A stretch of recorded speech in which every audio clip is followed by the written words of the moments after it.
5 mai 1992, c'est 19 morts, c'est plus de 2300 blessés. La tribune nord du stade Armand Césari qui s'effondre avant le coup d'envoi de la demi-finale de Coupe de France Bastia-OM.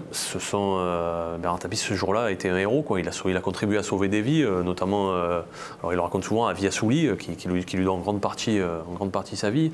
C'est l'homme qui a ressurgi, quoi. Il s'est transformé en coordonnateur. Je crois savoir qu'il avait appelé justement, il était en lien avec Robert Vigouroux pour faire placer les blessés à Marseille. Il a coordonné un peu les secours avec tout le monde, quoi. Et voilà, il n'était plus président de l'OM, il était juste un être humain qui aidait tout le monde.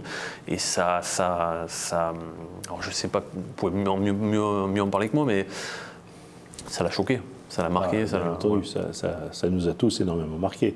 Il a vu des gens mourir, des gens déjà morts, du sang partout. Enfin, c'est une horreur. C'est le pire souvenir qu'il ait jamais eu d'ailleurs. Voilà. Mais ouais, il était homme d'action, donc dans une situation difficile, il paniquait pas, il était toujours très présent.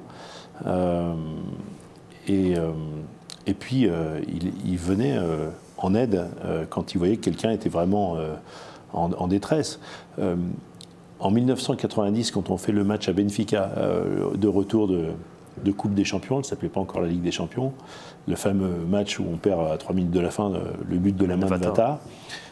À la fin du match, la première chose qu'il a faite avant même d'aller voir les joueurs, c'est qu'il est allé rechercher un supporter marseillais que des flics portugais avaient arrêté. Il y a 2 flics qui ont arrêté le supporter et qui voulaient l'emmener au poste de police portugais pour l'emmerder parce que je ne sais pas, fumigène, machin, enfin, il voulait se régaler, quoi. Hein, Et mon père est allé voir les 2 flics, et il les a pas lâchés, il a pris le gars, il devait avoir, je sais pas, 18 ans, et il l'a ramené. Il ne voulait pas qu'il parte avec les flics portugais, on ne sait pas où.